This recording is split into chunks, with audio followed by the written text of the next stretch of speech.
मैदान अरफात में हजरत मोहम्मद सल्लल्लाहु अलैहि वसल्लम ने जो खुतबा हज दिया था, आइए उस खुतबे के अहम निकात को दोहरा लें, क्योंकि हमारे नबी ने कहा था, मेरी इन बातों को दूसरों तक पहुंचाएं। ऐ लोगों, सुनो, मुझे नहीं लगता कि अगले साल मैं तुम्हारे दरमियान मौजूद हूँगा।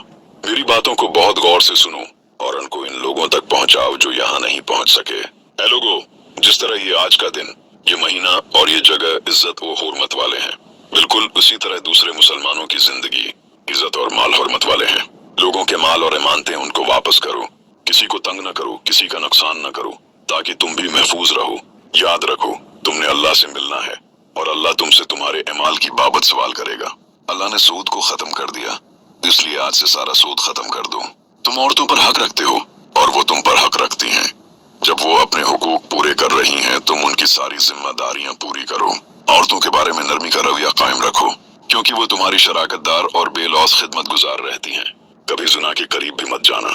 है लोगों, मेरी बात गौर से सुनो, सिर्फ अल्लाह की इबादत करो, 5 फर्ज नमाजें पूरी रखो, रमजान के रोजे रखो और ज़कात अदा करते रहो।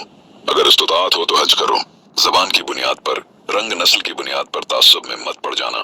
काले को गोरे पर और गोरे को काले पर, अरबी को इजमी पर और इजमी को अरबी पर कोई फौकियत हासिल नहीं।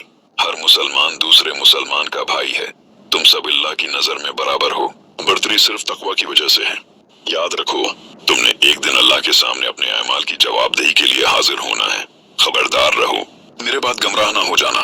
याद रखना, मेरे बाद कोई नबी नहीं आने वाला, न कोई नया दीन लाया जाएगा। मेरी बातें अच्छी तरह से समझ लो। मैं तुम्हारे लिए 2 चीजें छोड़ के जा रहा हूँ, कुरान और मेरी संत। अगर तुमने उनकी पैरवी की तो कभी गमराह नहीं होंगे। सुनो, तुम लोग जो मौजूद हो, इस बात को अगले लोगों तक पहुंचाना और वो फिर अगले लोगों को पहुंचाएं। और ये मुमकिन है कि बाद वाले मेरी बात को पहले वालों से ज्यादा बेहतर समझ सकें। फिर आसमान की तरफ चेहरा उठाया और कहा, ऐ अल्लाह, गवाह रहना, मैंने तेरा पैगाम तेरे लोगों तक पहुंचा दिया।